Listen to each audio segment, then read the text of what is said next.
Hi ಎಲ್ಲರಿಗೂ ನಮಸ್ತೆ, welcome back to my channel. ಇದು ಯುಗಾದಿ ಹಬ್ಬದ ವಿಡಿಯೋ ಆಗಿರುತ್ತೆ. ಸಾರಿ, ನಾನು ಸ್ವಲ್ಪ ಲೇಟಾಗಿ ವಿಡಿಯೋ ಅಪ್ಲೋಡ್ ಮಾಡ್ತಾ ಇದ್ದೀನಿ, ಏಕೆಂದರೆ ಕೆಲಸ ಇದ್ದಿದ್ದರಿಂದ ನನಗೆ ವಿಡಿಯೋ ಅಪ್ಲೋಡ್ ಮಾಡೋದಕ್ಕೆ ಆಗಲಿಲ್ಲ. ಹಾಗಾಗಿ ಲೇಟಾಗಿ ಅಪ್ಲೋಡ್ ಮಾಡ್ತಾ ಇದ್ದೀನಿ, ಕ್ಷಮೆ ಇರಲಿ. ಏನು ಗ್ಲಾಸ್ ಎಲ್ಲ ಹಾಕ್ಕೊಂಡಿದ್ದೀನಿ ಅಂತ ನೋಡ್ತಾ ಇದ್ದೀರಾ. ನಿನ್ನೆ ಹೊರಗಡೆ ಹೋಗಿದ್ವಿ, ಮನೆಗೆ ಪೂಜೆ ಸಾಮಾನೆಲ್ಲ ತರಬೇಕಿತ್ತಲ್ಲ, ಹಾಗಾಗಿ ನೈಟ್ ಹೊರಗಡೆ ಹೋಗಿದ್ವಿ. ಎಲ್ಲ ತೊಗೊಂಡು ಬರೋಣ, ಹೂವು ಹಣ್ಣು ಕಾಯಿ ಎಲ್ಲ ತೊಗೊಂಡು ಬರೋಣ ಅಂತ. ಬೆಳಿಗ್ಗೆಯಿಂದ ಸ್ವಲ್ಪ ಬ್ಯುಸಿ ಇದ್ದಿದ್ದ ಕಾರಣ ನಾನು ಏನು ತರೋದಕ್ಕೆ ಆಗಿರಲಿಲ್ಲ. ಸಂಜೆ ಹೋಗೋಣ ಅಂದ್ಕೊಂಡು ಹೋಗಿದ್ದೆ, ಲೇಟ್ ಆಗೋಯ್ತು. ಆಲ್ರೆಡಿ 7 ಗಂಟೆ ಆಗೋಗ್ಬಿಟ್ಟಿತ್ತು. ಹಾಗಾಗಿ ನಮ್ಮ ಯಜಮಾನ್ರು ಬಂದು ಕರ್ಕೊಂಡೋಗೋ ಸ್ವಲ್ಪ ಲೇಟ್ ಆಗಿದ್ದರಿಂದ ಎಲ್ಲ ತೊಗೊಂಡಿನ್ನೇನು ರಿಟರ್ನ್ ಆಗಬೇಕಿತ್ತು. ಅಷ್ಟರಲ್ಲಿ ಮಳೆ ಬಂದ್ಬಿಡ್ತು, ತುಂಬ ಜೋರು ಮಳೆ, ಆನೆಕಲ್ಲೆಲ್ಲ ಬೀಳ್ತಾಯಿತ್ತು. ಹಾಗಾಗಿ ಆಟೋಗಳಿಗೆಲ್ಲ ಮಳೆ ಹನಿ ಬೀಳ್ತಾಯಿತ್ತು. ಮತ್ತು ಇನ್ನೂ ಏನೋ ಒಂದು ವಸ್ತು ತೊಗೋಬೇಕಿತ್ತು, ಅದನ್ನು ತೊಗೊಳಕ್ಕಾಗಿರಲಿಲ್ಲ. ಸೊ ಅದನ್ನು ಹುಡುಕ್ತಾ ಇದ್ವಿ ನಾವು. ಆಮೇಲೆ ಅದು ಹುಡುಕಾಟದಲ್ಲಿ ನನಗೆ ಮಳೇಲಿ ನೆಂದೋಗ್ಬಿಟ್ಟಿದೆ. ಹಾಗಾಗಿ ತಲೆನೋವು ಬಂದುಬಿಟ್ಟಿತ್ತು ನೈಟು. ಬೆಳಿಗ್ಗೆ ಎದ್ರೂ ಸಹಿತ ಇನ್ನೂ ತಲೆನೋವು ಕಮ್ಮಿನೇ ಆಗಿರಲಿಲ್ಲ. ಅದಕ್ಕೆ ಗ್ಲಾಸ್ ಹಾಕ್ಕೊಂಡಿದ್ದೆ, ಇನ್ನೇನಿಲ್ಲ. ಯಾವುದೇ ಒಂದು ಹಬ್ಬ ಬಂದ್ರೂ ನಾನು ಹಿಂದಿನ ದಿನವೇ ದೇವ್ರ ಮನೆಯಲ್ಲ ಕ್ಲೀನ್ ಮಾಡಿಕೊಂಡು ದೇವ್ರ ಸಾಮಾನೆಲ್ಲ ತೊಳೆದಿಟ್ಕೊಂಡು ರೆಡಿ ಮಾಡ್ಕೊಂಬಿಟ್ಟಿರ್ತೀನಿ. ಯಾಕೆಂದರೆ ಬೆಳಿಗ್ಗೆ ಎದ್ದು ಬೇಗನೆ ದೀಪ ಹಚ್ಬೋದಲ್ಲ ಅಂತ. ನಿನ್ನೆ ಸ್ವಲ್ಪ ನನಗೆ ಎಲ್ಲ ಕ್ಲೀನ್ ಮಾಡ್ಕೊಂಡು ರೆಡಿ ಮಾಡ್ಕೊಳ್ಳೋದಕ್ಕೆ ಆಗಲಿಲ್ಲ. ಹಬ್ಬದ ದಿನವೇ ಮಾಡ್ಕೊಳ್ಳೋಣ ಅಂಥೇಳಿ ಬೆಳಿಗ್ಗೆನೇ ಬೇಗನೆ ಎದ್ದು ನಾನು ದೇವ್ರ ಸಾಮಾನೆಲ್ಲ ತೊಳೆದು ಎಲ್ಲ ಕ್ಲೀನ್ ಮಾಡಿಕೊಂಡು ಪೂಜೆಗೆಲ್ಲ ರೆಡಿ ಮಾಡ್ಕೊತಾ ಇದ್ದೆ. ನಮ್ಮ ಮನೆಯವರು ತೋರಣ ಎಲ್ಲ ಕಟ್ಕೊಟ್ರು. ನಾನು ವೀಡಿಯೋ ಮಾಡೋದನ್ನ ನೋಡಿ ನೀನು ವೀಡಿಯೋ ಮಾಡ್ತೀಯಾ ಅಂತೇಳಿ. ಅವರು ತೋರಣ ಕಟ್ಟೋದಕ್ಕೆ ಬರಲಿಲ್ಲ. ಸೊ ನಾನೇ ಕಟ್ತೀನಿ ಅಂದ್ಬಿಟ್ಟು ನಾನೇ ಕಟ್ತಾಯಿದ್ದೆ. ಪೂಜೆ ಸ್ಟಾರ್ಟ್ ಮಾಡೋ ಅಷ್ಟರಲ್ಲಿ ನನ್ನ ಮಕ್ಕಳು ಮಲಗಿದ್ದವ್ರು ಎದ್ಬಿಟ್ರು. ಅವರು ಇನ್ನೇನು ಬಂದುಬಿಡ್ತಾರಲ್ಲ ಪೂಜೆ ಮಾಡೋದಕ್ಕೆ ಅಂತೇಳಿ ನಮ್ಮ ಯಜಮಾನ್ರು ನೋಡ್ಕೊಂಡಿದ್ರು. ನಾನು ಅವ್ರಿಗೆ ಹಿಂಗೂ ಎಣ್ಣೆ ಹಚ್ಚಬೇಕು, ನಾನು ಎಣ್ಣೆ ಹಚ್ಚಿ ನೀನು ಪೂಜೆ ಮಾಡ್ಕೊ ಅಂತೇಳಿ ಅವರು ನೋಡ್ಕೊಂಡಿದ್ರು. ನಾನು ಅಷ್ಟೊತ್ತು ಪೂಜೆ ಮಾಡ್ಕೊಂಬಿಡೋಣ, ಇಲ್ಲಾಂದರೆ ಏನಾದರೂ ಬಂದು ಮಾತಾಡಿಸ್ತಾರೆ, ಇಲ್ಲ ನಾನು ಪೂಜೆ ಮಾಡ್ತೀನಿ ಅಂತಾರೆ. ಇನ್ನೂ ಫ್ರೆಶ್ ಅಪ್ ಆಗಿರಲಿಲ್ಲ ಅವರು. ಹಾಗಾಗಿ ಫಸ್ಟ್ ಪೂಜೆ ಆಗಿಬಿಡಲಿ ಅಂತ ನಾನು ಪೂಜೆ ಮಾಡ್ಕೊಂಬಿಟ್ಟೆ. ಪ್ರಸಾದಕ್ಕೆ ನಾನು ಒಬ್ಬಟ್ಟೆಲ್ಲ ಏನೂ ಮಾಡಿರಲಿಲ್ಲ.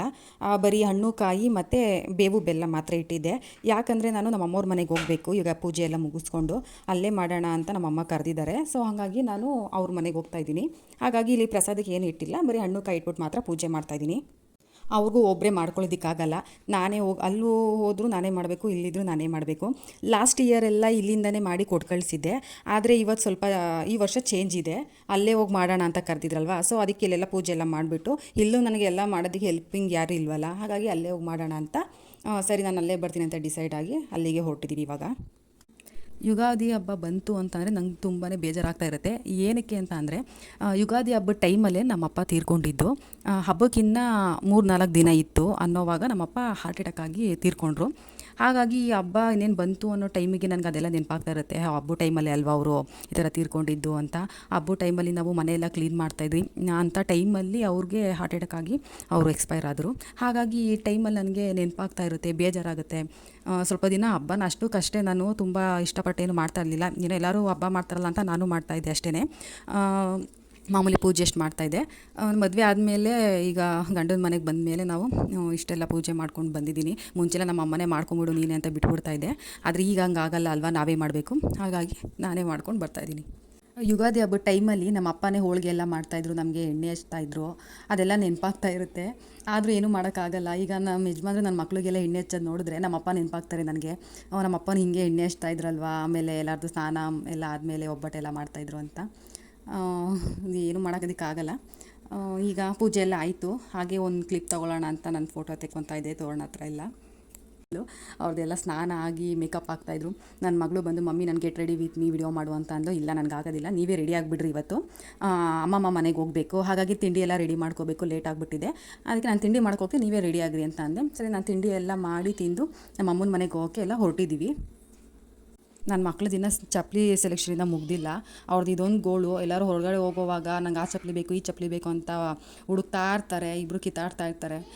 ಫೈನಲಿ ಅವರು ಚಪ್ಪಲಿ ಎಲ್ಲ ಸೆಲೆಕ್ಷನ್ ಮಾಡ್ಕೊಂಡು ಹಾಕೊಂಡು ಹೊರಟಿದ್ದಾಯಿತು. ನಮ್ಮದೇ ಆಟೋ ಇದು, ನಮ್ಮ ಆಟೋದಲ್ಲೇ ಹೋಗ್ತಾಯಿದ್ವಿ. ನಮ್ಮ ಯಜಮಾನ್ರೆ ಬಿಡ್ತೀನಿ ಮನೆ ಹತ್ರ ಅಂತ ಹೇಳಿದ್ರು. ಹಾಗಾಗಿ ಅವರೇ ಬಿಡ್ತೀನಿ ಅಂದ್ರಲ್ಲ, ಬೇರೆ ಆಟೋದಲ್ಲೆಲ್ಲ ಹೋಗೋದಿನೇನು ಅಂತ ಹೊರಡ್ತಾಯಿದ್ದೆ.